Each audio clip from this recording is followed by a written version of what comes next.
Si entiendes esto, ya no podrás seguir viviendo igual, porque hay una verdad incómoda que casi nadie se atreve a decirte. La depresión no siempre es un destino, muchas veces es una señal ignorada durante demasiado tiempo. No es solo tristeza, no es solo cansancio, no es solo mala suerte. Es el cuerpo y la mente pidiendo un cambio que llevas años posponiendo. Este no es un audiolibro para consolarte ni para decirte que todo pasará solo. Es una invitación directa a despertar, a dejar de sobrevivir en automático, a asumir la responsabilidad que duele, pero libera. Aquí no vas a escuchar promesas vacías, vas a escuchar claridad. Si estás dispuesto a mirar de frente lo que evitas, a cuestionar lo que repites y a tomar acción incluso con miedo, quédate, porque entender esto puede marcar el punto exacto donde tu vida empieza a cambiar de verdad. Antes de empezar, quiero pedirte algo importante. No es para mí, es para ti. Ve a los comentarios y escribe ahora mismo esta frase: hoy tomo acción y elijo salir de la depresión. Escríbela con calma. Léela mientras la escribes y deja que quede registrada. Cuando pones una decisión en palabras, tu mente la toma más en serio. Al escribirla, estás enviando un mensaje directo a tu subconsciente. Estás marcando un punto de inicio.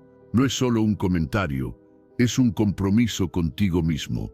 Una forma de decirte que ya no vas a seguir igual. Hazlo aunque no estés seguro. Hazlo incluso con dudas. A veces el cambio no empieza con fuerza, empieza con una decisión escrita. Capítulo 1. La voz interior puede convertirse en tu mayor aliada o en tu juez más cruel. Si te hablaras a ti mismo como te hablas por dentro cada día, quizá no aguantarías ni un minuto sin querer huir. Esa voz que nadie más escucha, pero que te acompaña a todas partes, puede ser un refugio silencioso o un tribunal implacable. No es un detalle menor ni un hábito inocente. Es el clima en el que vive tu mente, el tono con el que interpretas cada paso, cada error y cada intento. A lo largo del día, mientras haces lo que haces, esa voz comenta, evalúa, juzga, a veces susurra dudas, otras veces grita sentencias. Te dice que no es suficiente, que vas tarde, que otra vez fallaste, que deberías ser distinto. Y lo curioso es que rara vez cuestionas esa voz.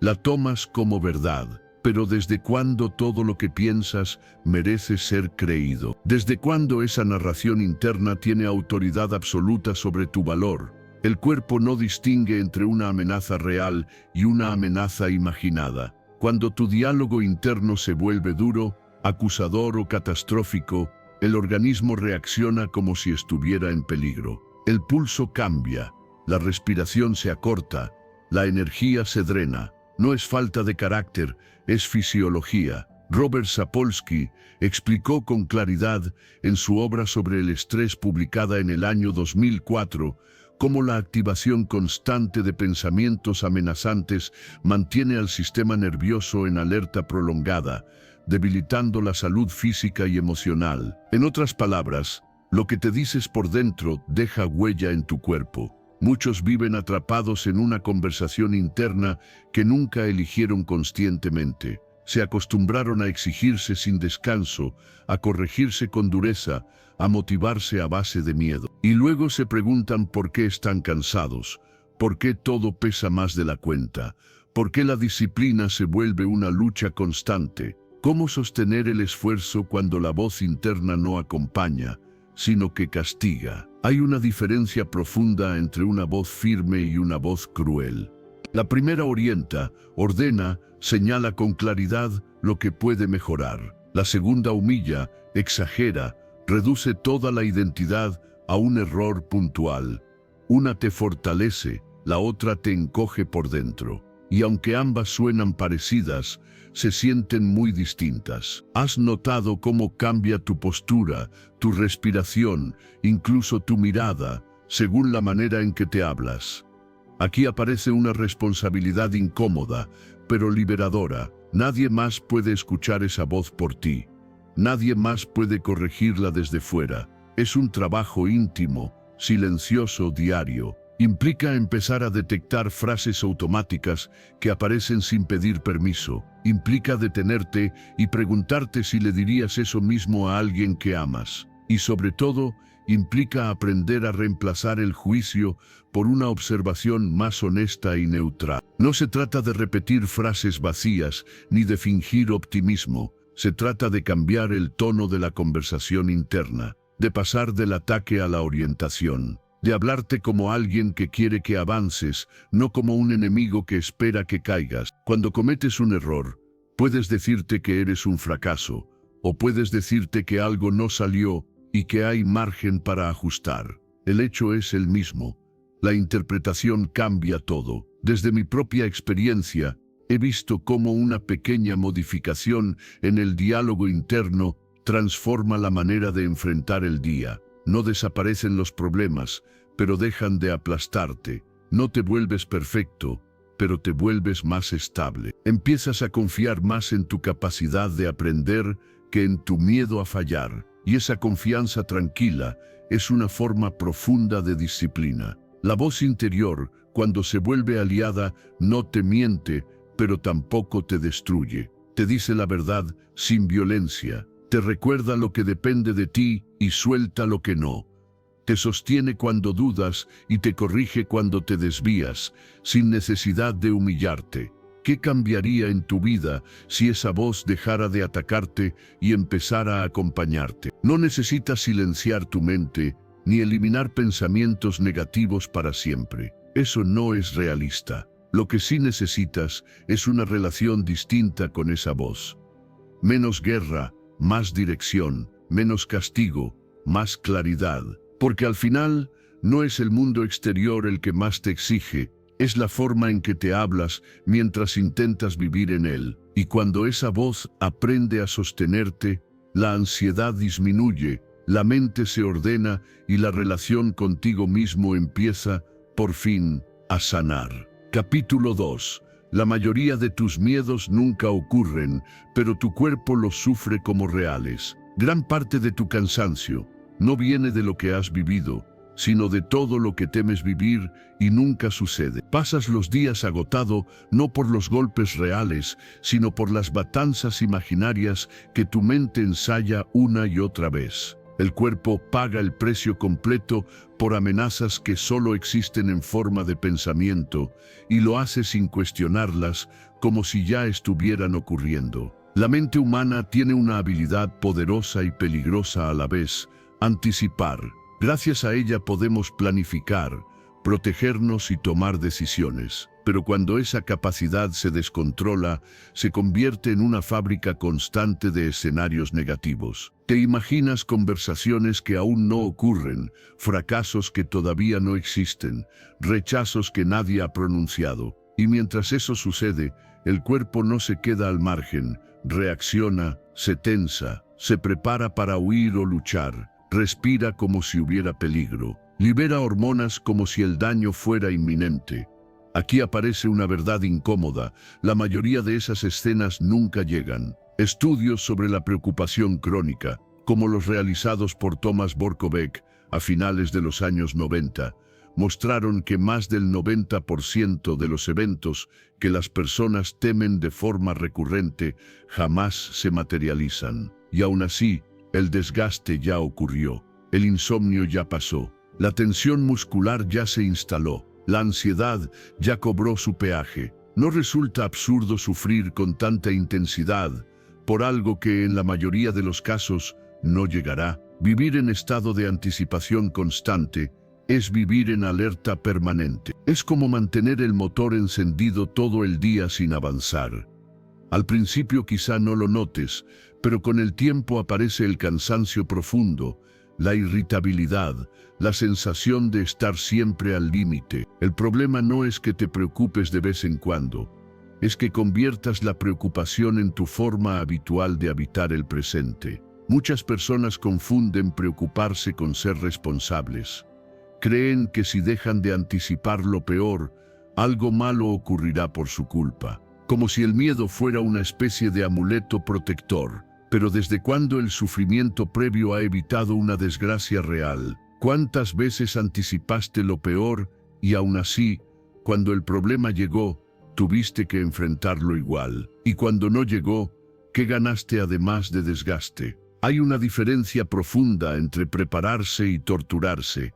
Prepararse implica atender lo que está bajo tu control, aquí y ahora. Torturarse implica revivir mentalmente un futuro hostil que aún no existe. La mente insiste, repite, exagera. El cuerpo obedece. Y así se crea un círculo silencioso donde el miedo se normaliza. Desde mi experiencia personal, he notado que muchos de los momentos de mayor agotamiento no coincidieron con crisis reales, sino con periodos de espera, de suposiciones, de escenarios mentales interminables. No era el hecho lo que me drenaba, era la anticipación.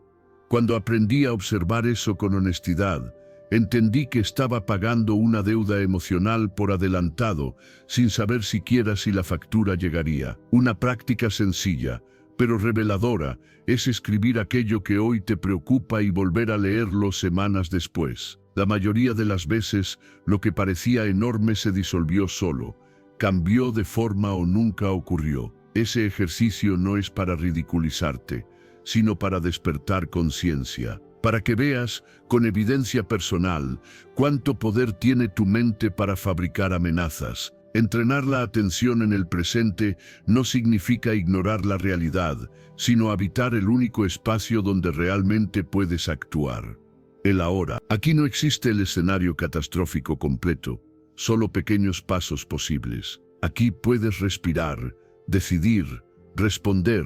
El miedo al futuro se debilita cuando dejas de alimentarlo con imágenes constantes. También es importante reconocer cuánto consumes de estímulos alarmistas. Noticias, opiniones, comparaciones, historias ajenas. Todo eso entra por los sentidos y se convierte en material para nuevas preocupaciones. ¿Qué pasaría si cuidaras tu mente con la misma atención con la que cuidas tu cuerpo? No sigas pagando con tu salud por escenarios que solo viven en tu imaginación. No entregues tu energía a batallas que no están ocurriendo. Cuando el miedo real llegue, si llega, tendrás recursos para enfrentarlo. Pero mientras tanto, mereces descansar. Mereces vivir con más presencia y menos anticipación. Porque la vida ya tiene suficientes desafíos reales como para añadirle, además, el peso de todos los que nunca sucederán. Capítulo 3.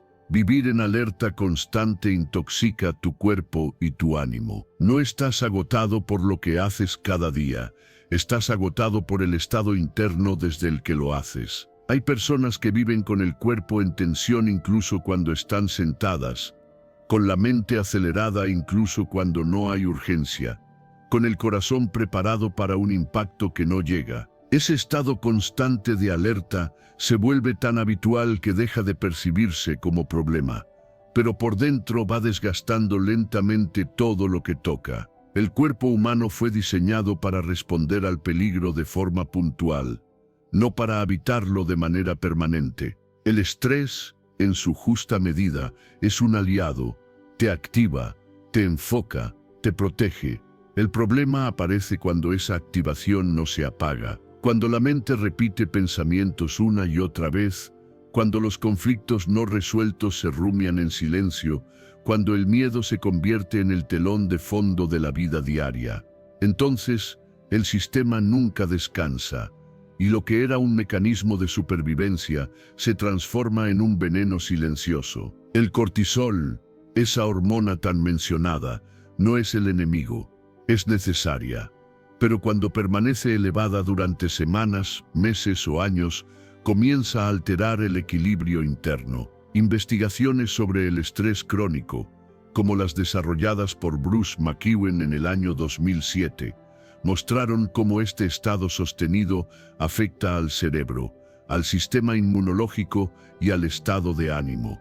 No de forma dramática de un día para otro, sino de manera progresiva. Aparece el insomnio, la inflamación, los problemas digestivos, la irritabilidad sin causa aparente, una tristeza difusa que no se puede explicar con un solo motivo. Muchas personas creen que vivir tensas es sinónimo de ser responsables, comprometidas o fuertes. Confunden estar siempre en guardia con estar preparados. Pero vivir esperando el próximo golpe no te hace más eficaz, te hace más frágil. Porque el cuerpo cansado no responde igual. La mente saturada pierde claridad.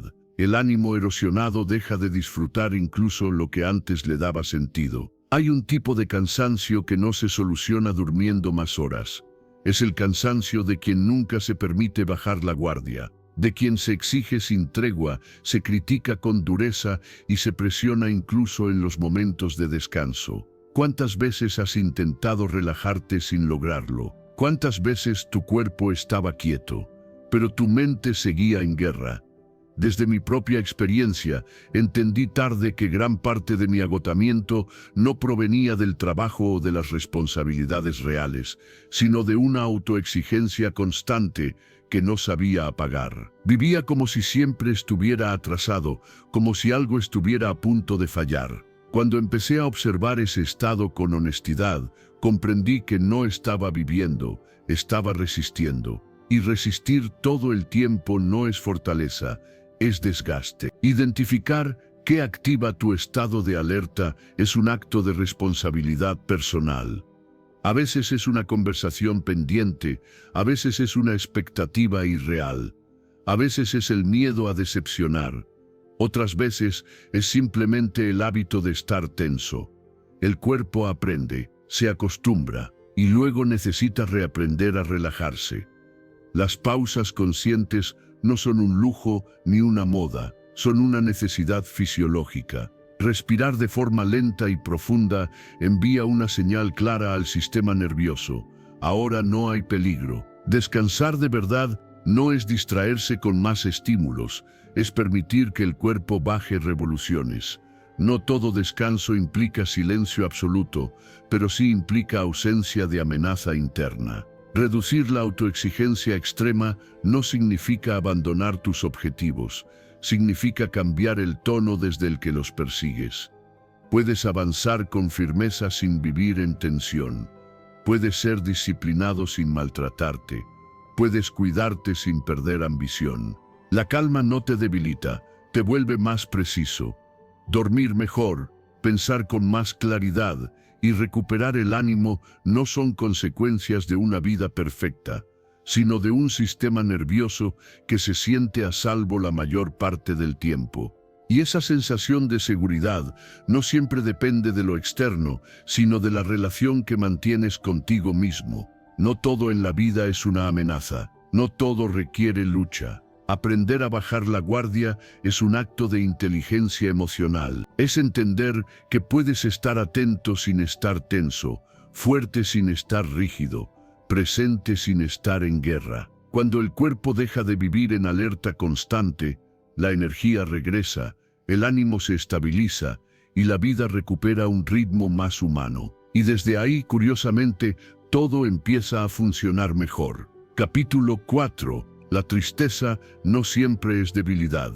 A veces es una forma de ser no comprendida. Quizá no seas frágil, quizá solo sientes más profundo que otros, y nadie te enseñó qué hacer con eso. Desde muy temprano aprendiste a observar el mundo con una intensidad que a veces pesa, a percibir matices que otros pasan por alto, a registrar silencios, gestos y ausencias.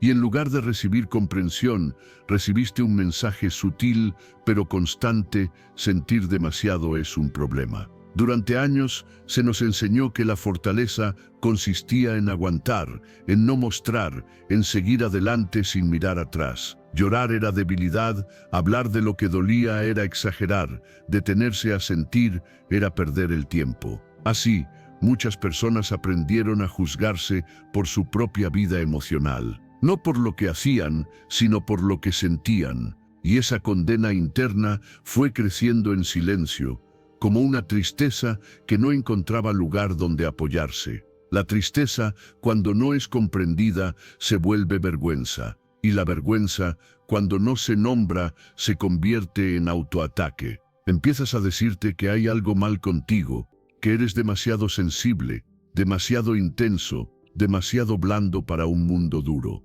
Te comparas con quienes parecen no afectarles nada y concluyes que tú fallas. Pero ¿y si el problema no fuera sentir, sino vivir en un entorno que no sabe qué hacer con la sensibilidad?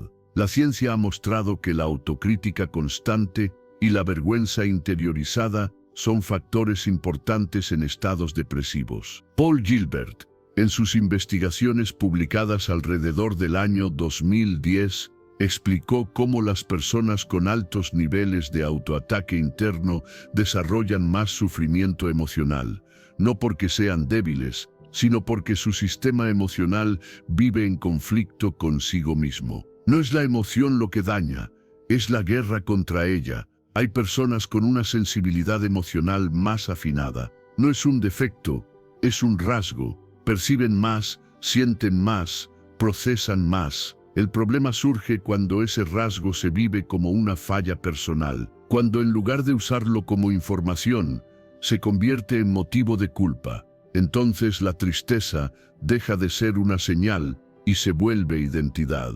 Ya no es algo que aparece, es algo que crees que eres. Muchos viven así, cargando una tristeza que no entienden del todo, intentando disimularla para no incomodar, sonriendo cuando por dentro hay cansancio. Se vuelven expertos en funcionar mientras se sienten desconectados de sí mismo. Y en esa desconexión aparece una sensación aún más profunda, la de no ser vistos ni siquiera por uno mismo. Desde mi propia experiencia, puedo decir que durante mucho tiempo confundí fortaleza con endurecerme. Pensé que sentir menos me haría más eficaz, más respetado, más capaz. Pero lo único que logré fue alejarme de mí.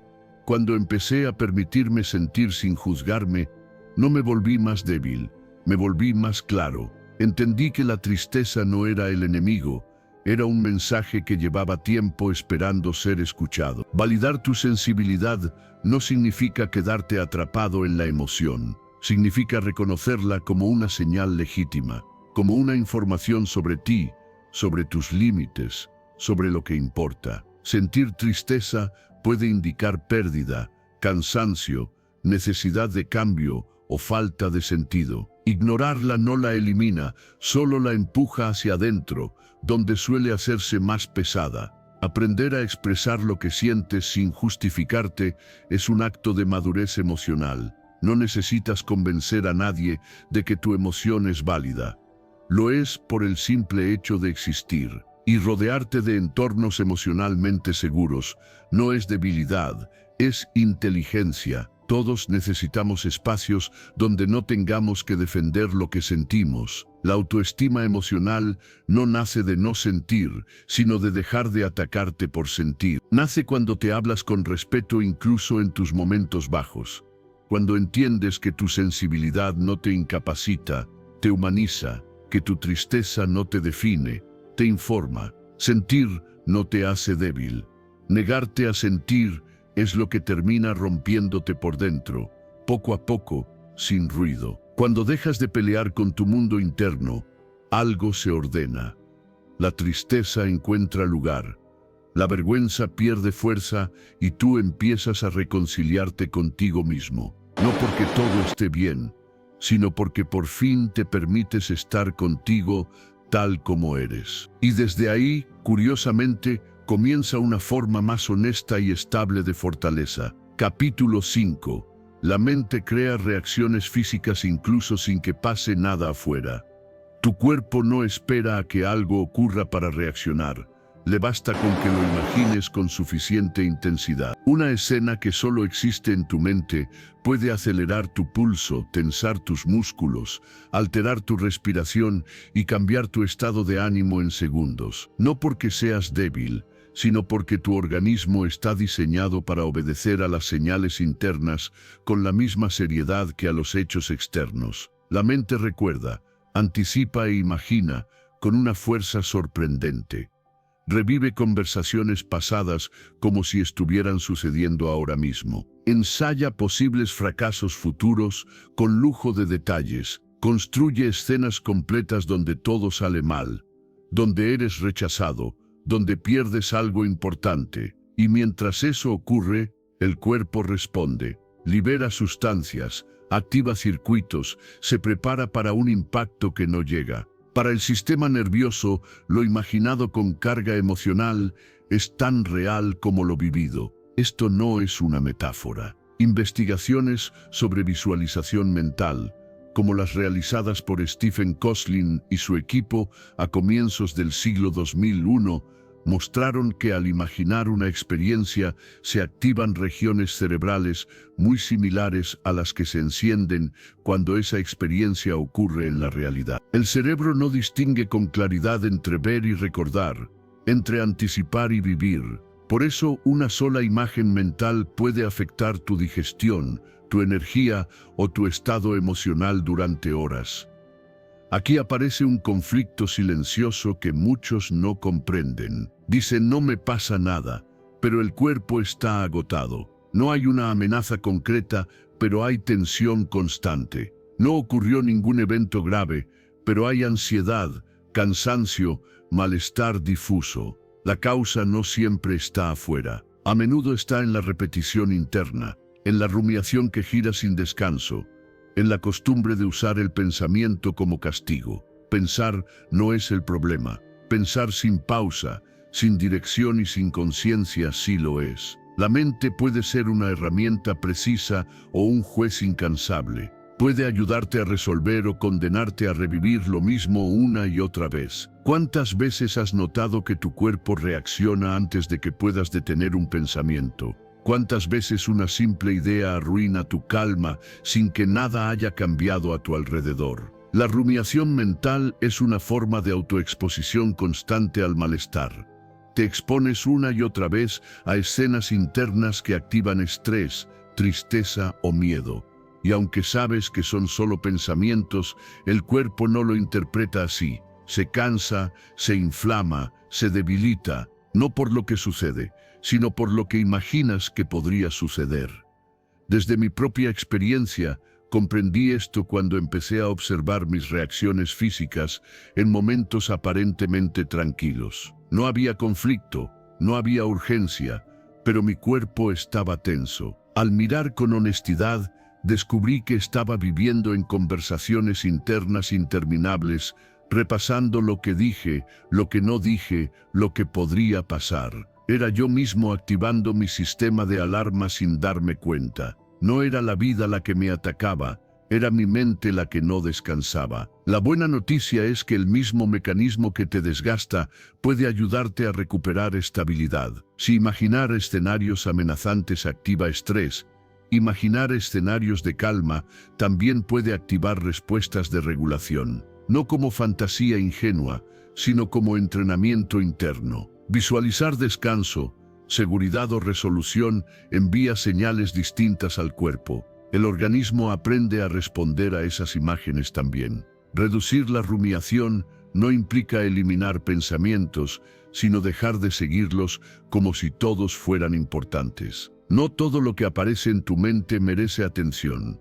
No todo pensamiento merece energía. Aprender a observar sin engancharte es una forma profunda de disciplina interior. Es decidir qué alimentas y qué dejas pasar. Usar el pensamiento como herramienta significa preguntarte si lo que estás pensando te ayuda o te daña, si te orienta o te castiga, si te acerca a una acción posible o te hunde en escenarios imaginarios. Esa pregunta sencilla puede cambiar la relación con tu mundo interno. La estabilidad emocional no nace de controlar la vida externa, sino de regular la respuesta interna. Cuando entiendes que tu cuerpo responde a lo que imaginas, asumes una responsabilidad distinta. Ya no se trata solo de lo que te pasa, sino de cómo te hablas, de qué escenas repites, de qué historias te cuentas en silencio. No todo pensamiento merece tu atención ni tu energía. Muchos son ruido, hábito,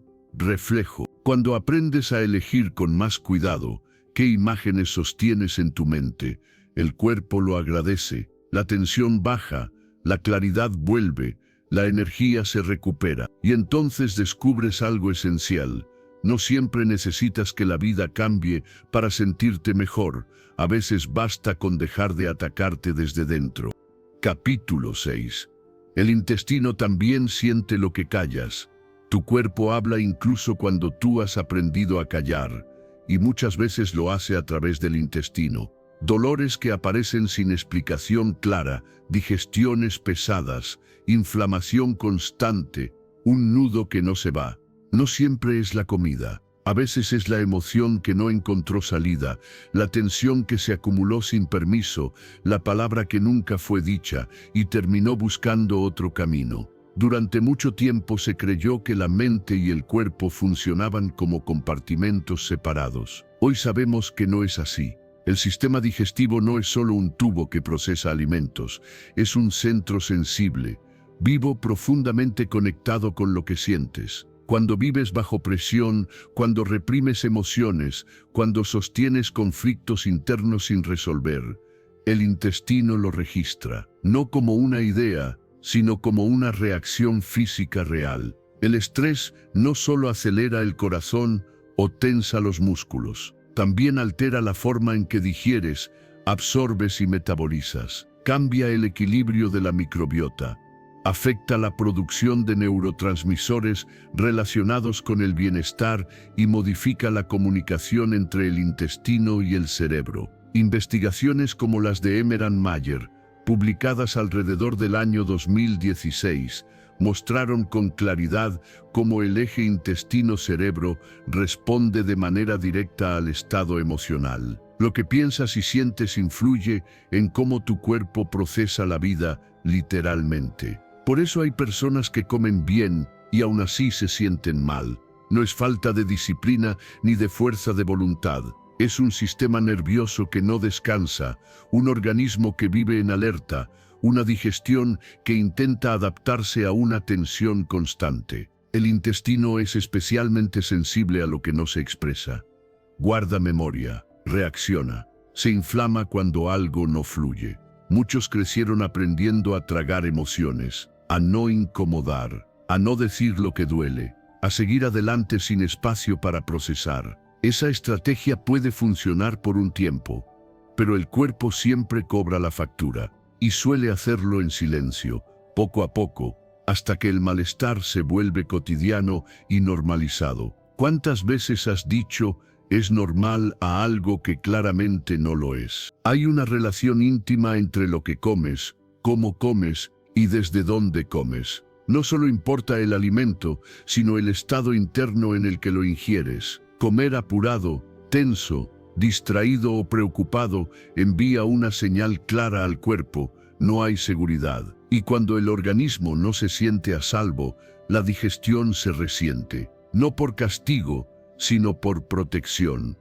Desde mi experiencia personal, entendí esto cuando dejé de buscar soluciones solo en el plato y empecé a mirar mi vida emocional con más honestidad.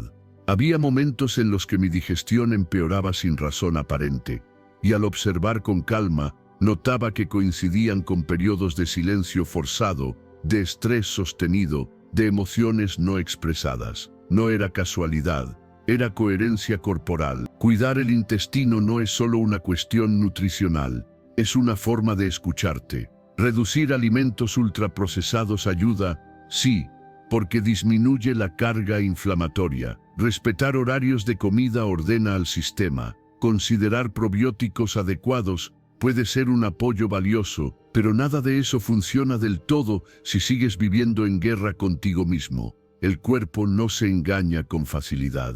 Aprender a expresar lo que sientes, a poner límites, a reconocer el cansancio emocional, también es una forma de cuidar tu digestión. No todo se resuelve hablando, pero muchas cosas empeoran por no hacerlo nunca. El intestino no necesita discursos, necesita coherencia, necesita que lo que vives por dentro tenga algún canal de salida. El ánimo y la digestión están más unidos de lo que imaginas. Cuando el intestino está alterado, el estado emocional suele resentirse. Aparece irritabilidad, apatía, tristeza difusa, y cuando el estado emocional mejora, muchas veces el cuerpo acompaña, no como magia, sino como consecuencia. Sanar no siempre empieza en la mente ni termina en el cuerpo. Es un proceso integrado. Cuidar lo que comes, cómo descansas y cómo te tratas por dentro es parte del mismo camino. No se trata de perfección, sino de atención. Tu digestión puede estar contando una historia que llevas tiempo evitando escuchar. Prestarle atención no es obsesión, es respeto, porque sanar la mente también empieza por cuidar el cuerpo.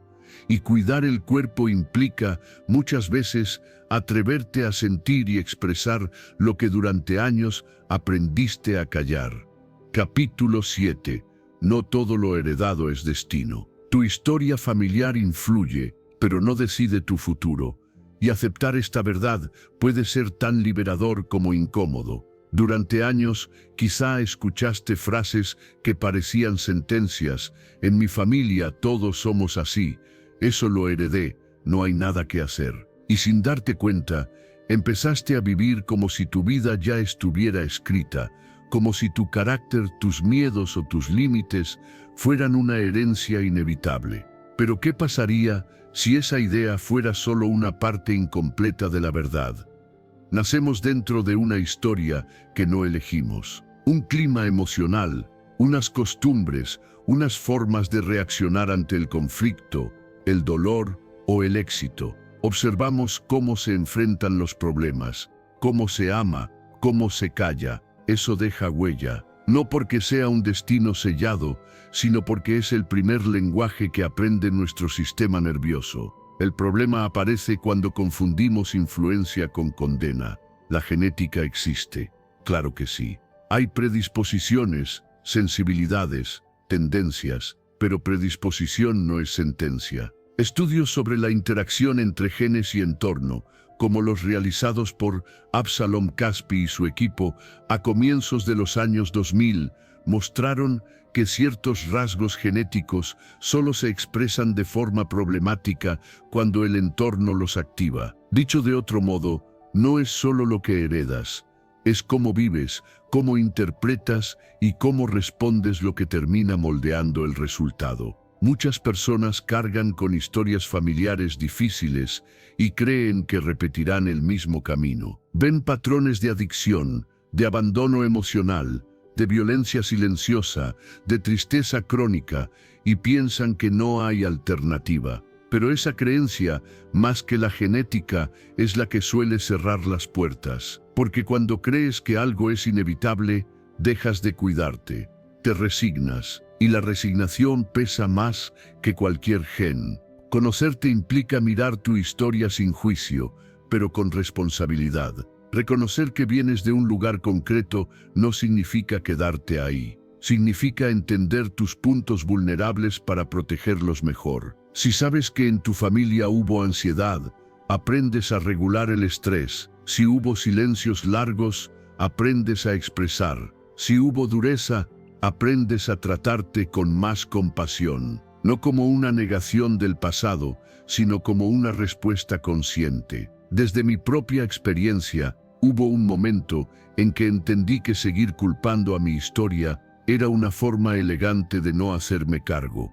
No era una traición a mis raíces cambiar, era una forma de honrarlas de otro modo. Comprendí que podía reconocer de dónde venía, sin permitir que eso definiera hasta dónde podía llegar.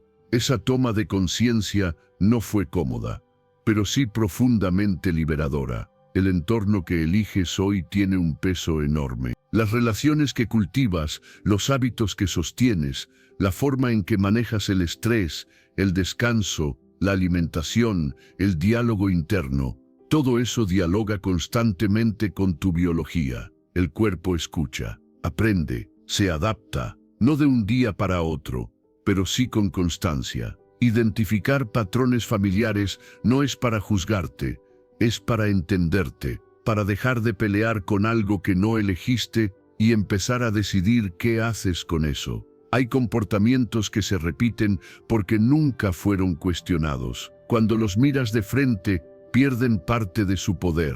¿Qué patrones repites sin preguntarte si realmente te pertenecen? ¿Qué historias sigues contando como excusa para no intentar algo distinto? Pedir apoyo cuando lo necesitas también es una forma de romper ciclos. En muchas familias se heredó la idea de que pedir ayuda es signo de debilidad, pero en realidad es un acto de inteligencia emocional. Nadie cambia en aislamiento. El entorno seguro no solo protege, también reeduca al sistema nervioso. La sensación de control no nace de dominarlo todo, sino de asumir tu parte de responsabilidad. No elegiste tus cartas, pero sí cómo las juegas. Esa es la diferencia entre vivir como víctima de la herencia o como creador consciente de tu camino. Cuando entiendes esto, algo se acomoda por dentro. Dejas de luchar contra lo que fue y empiezas a construir desde lo que es. No eres una condena genética, no eres una repetición automática, eres una posibilidad consciente en movimiento. Tu historia familiar explica muchas cosas, pero no te define por completo. Cada decisión presente, por pequeña que parezca, es una conversación nueva entre tu biología y tu entorno.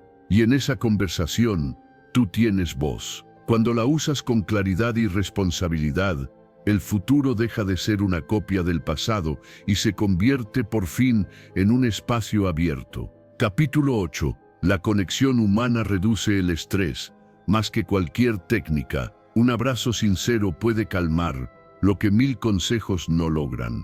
Y esta verdad incomoda a una cultura que insiste en que todo se resuelve a solas. Nos enseñaron a ser fuertes, a no necesitar, a arreglarnos por cuenta propia. Pero el cuerpo en silencio recuerda algo distinto. Recuerda que fue diseñado para el vínculo, para la cercanía, para la presencia de otro ser humano que diga, sin palabras, aquí estás a salvo. Cuando la vida aprieta, solemos buscar técnicas, estrategias, métodos para controlar la ansiedad o el estrés. Respiraciones, rutinas, fórmulas mentales. Todo eso puede ayudar, sí, pero hay algo más básico y profundo que a menudo olvidamos. La conexión humana regula el sistema nervioso de una manera que ninguna técnica aislada consigue por completo. No porque las técnicas sean inútiles, sino porque el cuerpo entiende el lenguaje del vínculo desde antes que el del pensamiento consciente. El contacto humano, la escucha real, la mirada presente activan respuestas biológicas concretas.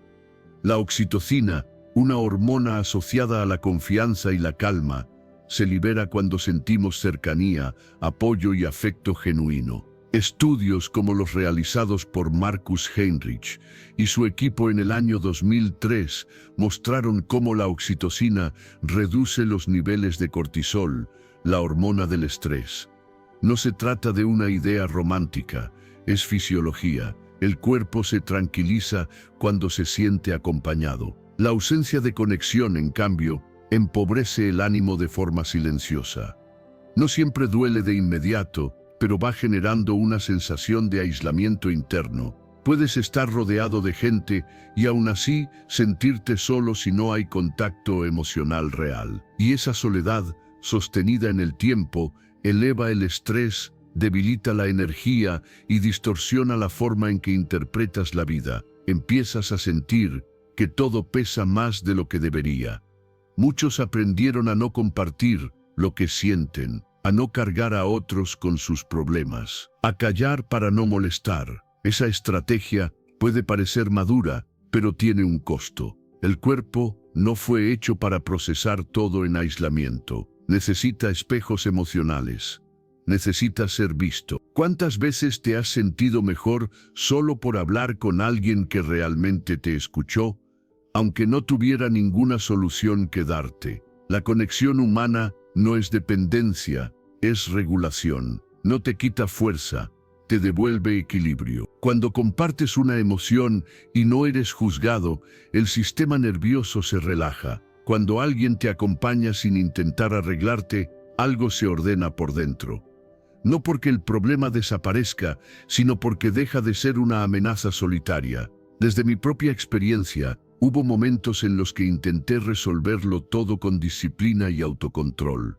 Pensé que pedir apoyo era fallar, pero fue justamente cuando me permití compartir lo que me pasaba, sin adornos ni explicaciones largas, que sentí un alivio real. No era debilidad, era humanidad. Entendí que no necesitaba consejos, necesitaba presencia. Priorizar relaciones nutritivas no significa rodearte de muchas personas, sino de las adecuadas. Aquellas con las que puedes ser tú sin máscaras, con las que puedes decir no estoy bien sin sentir culpa. El contacto afectivo consciente, un abrazo, una mano, una cercanía sincera, envía al cuerpo un mensaje claro de seguridad. Y compartir emociones sin miedo, sin dramatizar ni minimizar, abre un espacio de descanso interno. Hay algo profundamente regulador en sentir pertenencia, saber que no estás solo en lo que sientes, que alguien puede sostenerte mientras atraviesas un momento difícil. Esa sensación no se fabrica con pensamiento positivo ni con fuerza de voluntad. Se construye en el encuentro. La serenidad no siempre llega cuando te explicas mejor las cosas. A veces llega cuando te sientes acompañado mientras no las entiendes. La seguridad emocional nace del vínculo tanto como del autocuidado. Y el bienestar, lejos de ser un logro individual, suele ser un fenómeno compartido. No estás diseñado para sobrevivir solo. Puedes aprender técnicas, desarrollar disciplina, fortalecer tu mente, pero si te aíslas emocionalmente, algo esencial queda fuera. Permitir la conexión no te hace menos autónomo, te hace más humano. Y cuando el cuerpo se siente acompañado, el estrés baja, la respiración se suaviza y la vida, sin cambiar demasiado, empieza a sentirse más llevadera. Porque al final, no todo se sana hacia adentro. Algunas cosas se alivian cuando alguien más está ahí contigo. Capítulo 9. La hiperestimulación debilita tu capacidad de pensar con profundidad. Cuando todo te distrae, nada te llena. Y esa sensación de vacío no aparece de golpe. Se instala lentamente mientras saltas de estímulo en estímulo sin darte cuenta. La mente se acostumbra a la fragmentación, a la interrupción constante, a no quedarse demasiado tiempo en ningún lugar. Y luego te preguntas por qué te cuesta pensar con profundidad. ¿Por qué todo te parece superficial o sin sentido? Vivimos rodeados de pantallas, avisos, mensajes, sonidos que reclaman atención inmediata. Cada notificación promete algo, pero rara vez entrega plenitud. El problema no es la tecnología en sí, es el modo en que invade cada espacio mental. La atención se convierte en un recurso disperso, siempre en alerta, siempre saltando. Y una mente que no puede sostener la atención tampoco puede sostener preguntas importantes, decisiones complejas, ni procesos internos profundos. Pensar con profundidad requiere tiempo, silencio y continuidad. Requiere permanecer con una idea aunque incomode, aunque no dé recompensa inmediata. Pero cuando la mente se acostumbra a la gratificación rápida, a la novedad constante, lo profundo empieza a sentirse pesado. No porque lo sea, sino porque el sistema atencional está debilitado, como un músculo que dejó de entrenarse.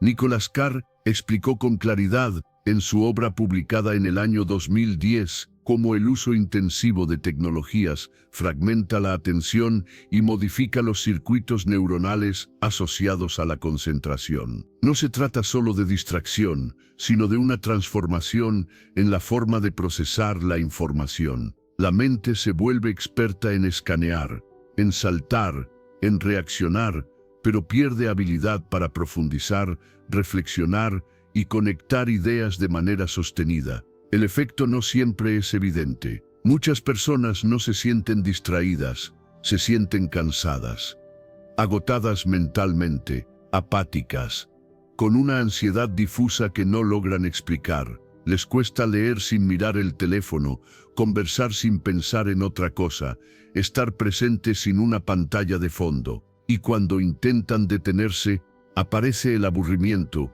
una incomodidad que empuja de nuevo al estímulo.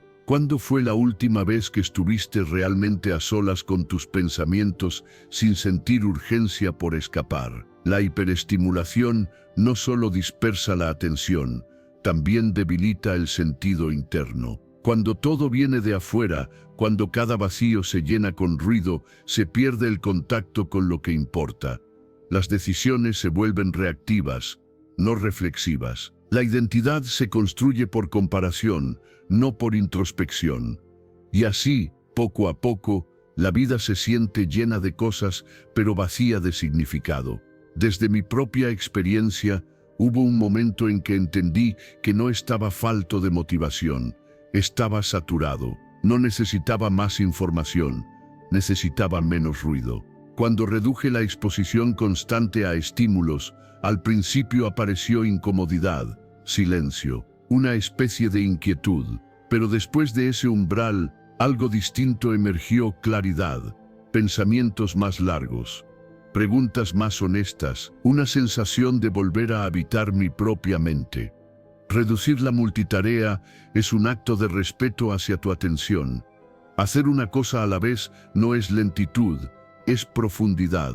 Establecer momentos sin pantallas no es rechazo al mundo, es recuperación del espacio interno. Entrenar la atención sostenida es volver a enseñarle a la mente que puede quedarse, que no necesita huir de inmediato ante la primera molestia. La ansiedad que muchos sienten no siempre proviene de problemas reales, sino de una mente que nunca descansa. Saltar constantemente entre estímulos mantiene al sistema nervioso en alerta superficial, sin permitir una regulación profunda. La calma no llega cuando consumes más, llega cuando reduces. Pensar con profundidad no significa pensar más, sino pensar mejor. Significa poder sostener una idea, una emoción, una pregunta sin necesidad de escapar. Significa permitir que algo madure por dentro. Las decisiones importantes no nacen en la prisa, nacen en la atención plena. Recuperar tu atención es recuperar tu vida,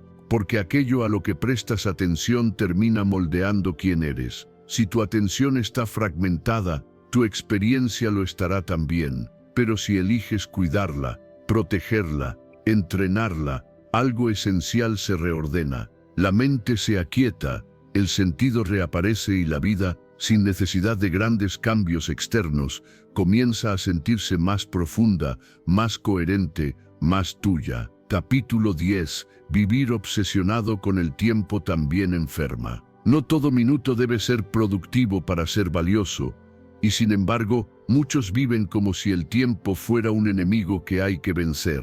La prisa se vuelve identidad, la agenda se vuelve refugio, y el silencio empieza a incomodar. Se corre incluso cuando no hay a dónde llegar, se acelera incluso cuando nadie persigue. Y el cuerpo, que entiende de ritmos y pausas, comienza a resentirse. La obsesión por aprovechar cada instante nace, muchas veces, del miedo. Miedo a quedarse atrás, a no ser suficiente, a desperdiciar la vida. Entonces llenas cada espacio con tareas, objetivos, listas interminables. Te dices que descansarás después, que disfrutarás cuando todo esté hecho, pero ese después rara vez llega. La urgencia se vuelve permanente, y lo que empezó como disciplina termina siendo presión constante. Vivir así impide algo esencial: estar presente.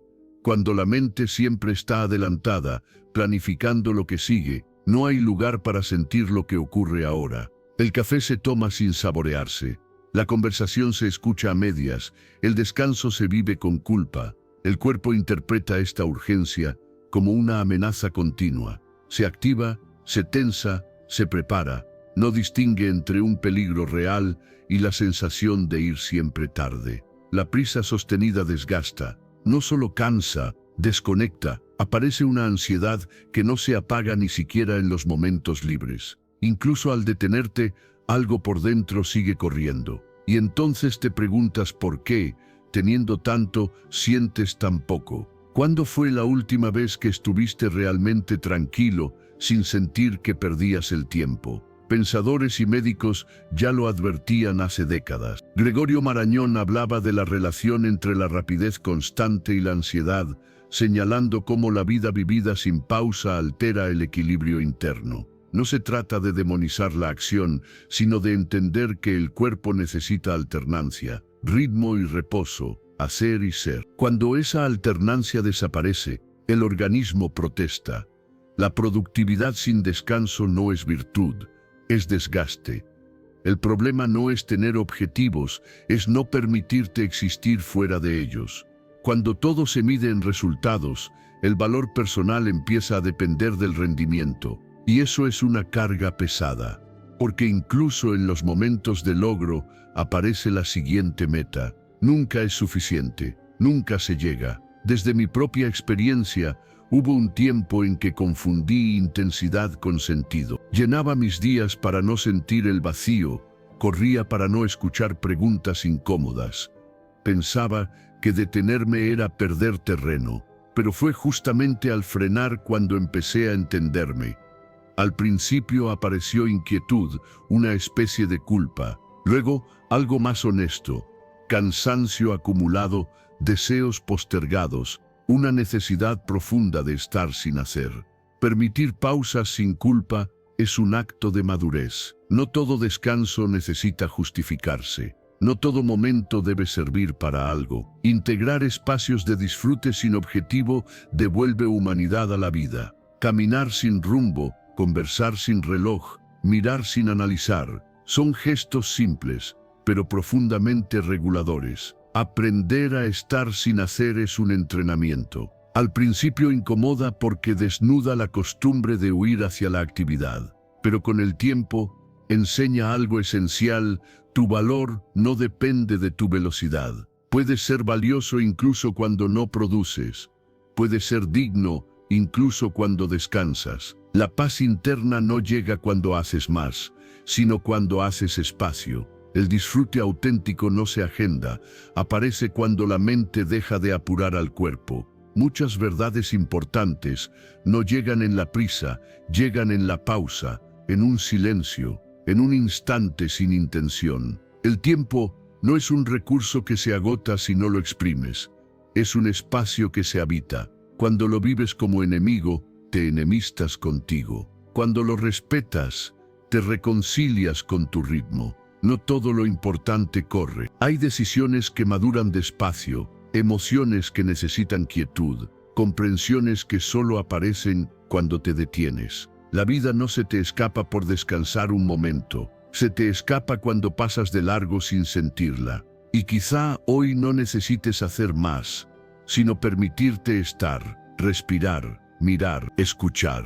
porque algunas de las cosas más valiosas no llegan cuando corres hacia ellas, llegan cuando te quedas quieto el tiempo suficiente para que te alcancen. Si llegaste hasta aquí, detente un momento y reconócelo. No todos tienen la disciplina emocional de escuchar hasta el final algo que incomoda, confronta y exige cambio. Eso ya dice mucho de ti. Ahora vuelve a los comentarios y escribe otra vez: hoy tomo acción y elijo salir de la depresión. Escríbelo como un recordatorio y como una reafirmación. Felicítate en silencio o en voz baja. Celebra este paso, porque no es pequeño. Es la prueba de que estás dispuesto a hacer algo distinto. Vas por buen camino, aunque aún no lo veas con claridad. Si este contenido te ayudó, dale like y suscríbete. No por el canal, sino por tu proceso. Aquí seguiremos acompañándote con contenido que fortalece, ordena y despierta. Esto recién comienza.